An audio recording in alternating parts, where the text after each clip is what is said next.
Hey, what's up guys? It's Aaron from Tune It Tech, where I bring you all the tips, tricks, news, reviews, and how-tos fast. And today, we're gonna do a camera slider shootout between the carbon fiber slider from Neewer against the fluid motion slider from Kamerar. So guys, camera sliders are awesome. If you're looking to get some really nice, tasty, smooth, fluid B-roll shots, you can't go wrong with a camera slider. Guys like MKBHD, who uses a shark slider, Mr. Mobile, who uses Edelkrone, they're really using some incredible camera sliders. But the problem with that is that camera sliders can be really expensive, especially the ones that those guys use. So what I wanted to do was kind of compare some budget camera sliders and see if there's a difference between the $79 Neewer camera slider that has no drag or fluid motion against the $200 camera slider from Kamerar that does have fluid motion. So both of these camera sliders do use carbon fiber rods, which should give you a nice, stable, steady shot. But I have to say that overall, the build quality edge goes to the Neewer slider. Aside from just the carbon fiber rods, all the components on the Neewer slider felt like just much better quality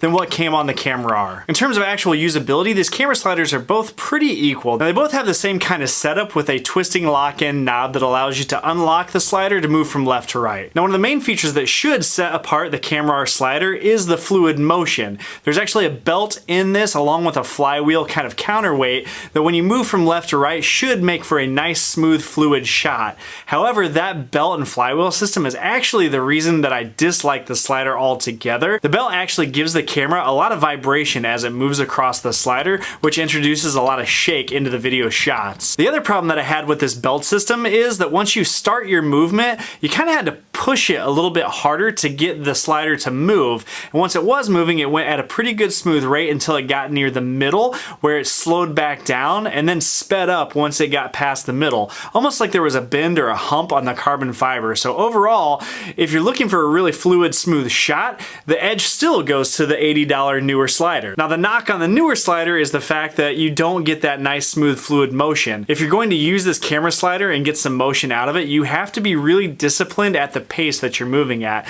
There's no friction or drag that's going to make your shot smoother, so it's only going to be as smooth as you get it. But overall, the actual shot is much smoother because there's nothing giving the camera any vibration that you get with the Kamerar slider. So overall, the winner of the budget camera slider shootout is actually Neewer. Not only is it $125 cheaper than the Kamerar, you actually can get better shots because there's no vibration, there's no weird speed ramping, and overall you can get a steadier, smoother shot out of the Neewer than I was able to get out of the Kamerar. So overall, if you're comparing these two camera sliders, I say save the money and go with the better slider, the one from Neewer. Thanks for watching.